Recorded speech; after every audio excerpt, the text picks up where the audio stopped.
ये कहानी है दो दोस्तों की और उनकी दोस्ती की शुरुआत हुई थी अभी कुछ दिन पहले हॉस्पिटल के एक कमरे से, जहां पर वो दोनों एडमिट थे।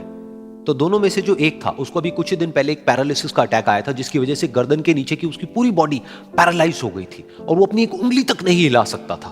और पूरे दिन जो भी नर्स उसके पास में आती वो उसको एक ही बात कहता कि मुझे कोई ऐसा इंजेक्शन दे दो जिससे कि मैं मर जाऊं, अब मैं और जीना नहीं चाहता, ऐसी जिंदगी का मैं क्या करूंगा। तो उसका जो दोस्त था उस कमरे में, क्योंकि वो चल फिर सकता था, तो रोज सुबह और रोज शाम को उस कमरे में एक खिड़की थी, उसके पास में जाकर के खड़ा हो जाता और अपने दोस्त को बताता कि उस खिड़की के बाहर क्या चल रहा है।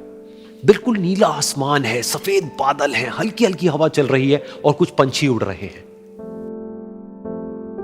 एक बहुत ही सुंदर बीच है जहां पर कुछ बच्चे मिट्टी के घरौंदे बना रहे हैं। कुछ लोग हैं जो वहां पर बैठे हुए बस समुद्र की लहरों को देख रहे हैं। कुछ लोग जॉगिंग कर रहे हैं, कोई एक्सरसाइज कर रहा है, कोई पतंग उड़ा रहा है। वहां पर एक आइसक्रीम की स्टॉल है जहां पर कुछ लोग आकर के आइसक्रीम खा रहे हैं। और सनसेट के टाइम पे जो पानी है वो पूरा गोल्डन हो जाता है और चमकने लगता है। तो शुरू में तो जब उसने वो सब बताना शुरू किया तो उसके दोस्त के ऊपर ज्यादा असर नहीं हुआ, लेकिन धीरे धीरे उसके अंदर जीने की चाह जागने लगी। अब वो सुबह का इंतजार करने लगा कि जल्दी से सुबह हो और मेरा दोस्त मुझे बताए कि आज यहां पर क्या हो रहा है। कुछ दिन तक ऐसे ही चलता रहा। फिर एक दिन जब वो सुबह उठा तो उसने देखा कि सामने वाला बेड खाली है। फिर उसने नर्स को बुलाया और उससे पूछा कि क्या वो डिस्चार्ज हो गया है। तो नर्स ने कहा कि आपको तो उन्होंने बताया होगा, उनके पास कुछ ही दिन बाकी थे और कल रात को ही उनकी डेथ हो गई है। ये सुन करके उसके अंदर की उम्मीद पूरी तरह से टूट गई, क्योंकि सिर्फ उसका दोस्त ही था जिसने उसको बाहर की दुनिया से जोड़ा हुआ था, जिसकी वजह से वो जान पाता था कि बाहर क्या हो रहा है और ये दुनिया कितनी खूबसूरत है। तो कुछ दिन तक तो वो रोता रहा और उसने जीने की चाह छोड़ दी। लेकिन दूसरी ही तरफ से उसके अंदर कहीं ना कहीं एक नई चाह पैदा हुई कि काश मरने से पहले एक बार मैं खुद अपनी आंखों से देखूं इस खिड़की के बाहर कि ये दुनिया कैसी है। जैसे जैसे उसकी ये चाह बढ़ने लगी, उसको अपने अंदर एक अजीब सी एनर्जी महसूस होने लगी।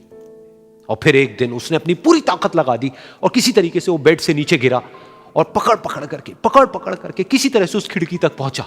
फिर उस खिड़की को पकड़ करके वो खड़ा हुआ और खिड़की के बाहर देख लिया।